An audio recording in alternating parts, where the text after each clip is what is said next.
Bwana Yesu asifiwe. Ninakusalimu katika jina la Yesu. Mungu akubariki kwa kufungua channel yangu ya YouTube. Mungu akubariki kwa kuendelea kufuatia mafundisho ambayo ninaposti kwenye channel yangu ya YouTube.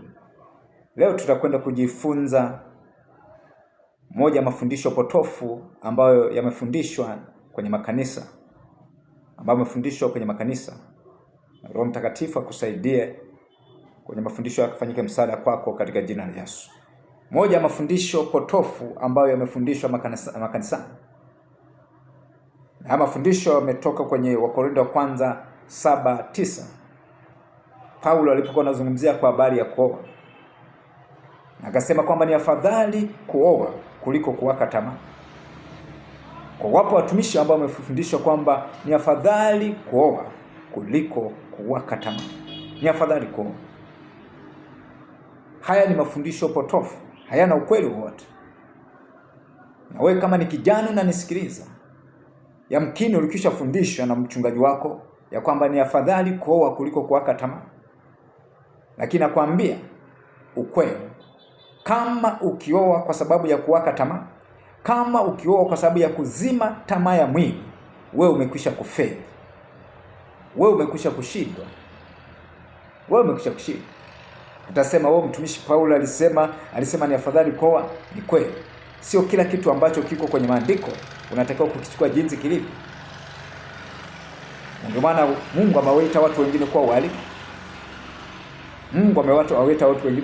walimu. Kama utaoa kwa sababu ya kuwaka tamaa, wewe umekwisha kufeli. Hiyo sio suluhu. Na kama ulifundishwa hiyo, mimi nakwambia hayo mafundisho ni ya uongo. Lakini chukua jambo hili. Kama usipoweza kuzidhibiti tamaa za mwili kabla ya kuoa au kuolewa, ndoa yako itakuwa na majanga. Kwa sababu kuoa kwa sababu ya tamaa za mwili ni suluhu ya muda. Ni majibu ya muda mfupi, sio ya kudumu. Ni kweli siku za mwanzo utaona kwamba umewii, kwamba angalau umepata mtu wa kuzima tamaa zako za mwili. Umepata mtu wa kupoza tamaa zako za mwili. Kumbuka kwamba hatukuitwa tuwe watumwa wa kitu chochote kile. Kama usipoweza kuzidhibiti tamaa za mwili kabla ya kuoa, kama usipoweza kuzitawala tamaa za mwili kabla ya kuoa, kama usipoweza kunyamazisha tamaa za mwili kabla ya kuoa, wewe tayari umekwisha kufeli. Ndoa yako kuna uwezekano mkubwa kawa na majanga. Itakapotokea mke wako yuko kwenye bed rest au yuko kwenye changamoto ya kiafya, hawezi kukutana na wewe kwa muda wa miezi kadhaa, tayari utachepuka. Kwa sababu kujitrain kudhibiti tamaa za mwili tangu ulivyokuwa peke yako. Kwa kama ulifundishwa kwamba ni bora kuoa kuliko kukata tamaa, kuliko kuwaka tamaa, nakwambia kwamba ulidanganywa. Tamaa unataka kuzishinda kabla ya kuoa au kuolewa. Hutakiwi kuoa kwa sababu unawaka tamaa. Oa kwa sababu wakati wa kuoa umefika. Oa kwa sababu umekwisha kuwa wakati wa kuoa umekwisha fika, sio kwa sababu ya kuwaka tamaa. Uwe na uwezo wa kukaa bila ngono kwa muda wowote bila shida yoyote. Paulo anaandika kwenye Timotheo kwamba kila mtu ajue kuuweza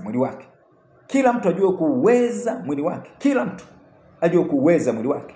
Kama usipojua kuweza mwili wako, kama usipojua kudhibiti mwili wako, kama usipoweza kuzinyamazisha tamaa zako, alafu ukaoa kwa sababu ya kuzima hizo tamaa, umefeli. Ndoa yako itakuwa na majanga, mahusiano yako itakuwa na majanga. Utakuwa ni mtu wa michepuko.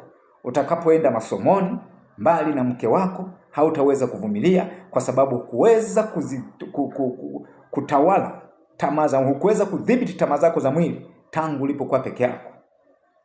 Tangu kuwa peke yako. Tangu ulipokuwa peke yako. Tangu hajalishi aliyesema. Ni kweli imeandikwa hivi, Paulo sana, ni bora kuwa, ni afadhali kuwa kuliko kuwaka tamaa. Lakini nakwambia usipo develop character ya self control, usipo develop character ya self control, kama usipokuwa na uwezo wa kujizuia, usipoweza na kudhibiti mwili wako tangu ukiwa peke yako, usipoweza kudhibiti tamaa za mwili tangu ukiwa peke yako, kuoa itakuwa sio suluhu kwako. Zaidi inawezekana umetengeneza tabia janga lingine zaidi. Na ndio maana ndoa nyingi zina majanga. Nasikia nilikuwa yupo mwanamke mmoja ambaye alikuwa ananishirikisha kwa habari ya mume wake. Mke wake akipata mimba, miezi ile ambayo hatakiwi kukutana na mume wake, anapokaribia kujifungua, mume wake alikuwa anahama kabisa nyumbani, anaenda kwa mwanamke mwingine kwa sababu hawezi kukaa bila ngono. Huo ni upungufu mkubwa. Na ndio maana moja ya tabia muhimu ni moyo wa kiasi, ambacho Kiingereza kinaitwa self control. Maandiko anasema kwenye Mithali kwamba mtu asiyeweza kuizuia roho yake ni sawa na nyumba isiyo na ukuta. Watu ambao hawana self control hawatabiriki. Mume wako kama hana self control hatabiriki. Hujui atakapokwenda mkoa X ataishije akiwa huko. Mungu akubariki sana kwa kusikiliza mafundisho haya.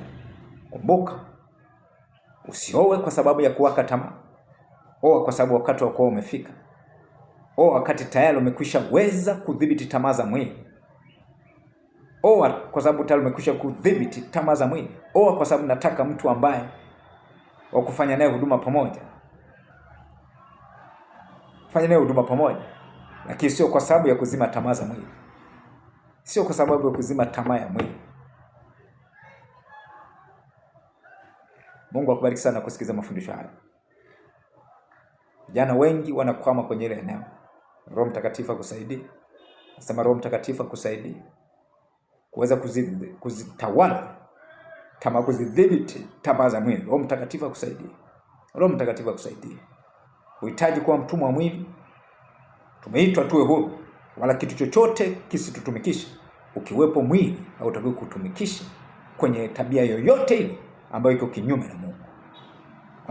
na Mungu.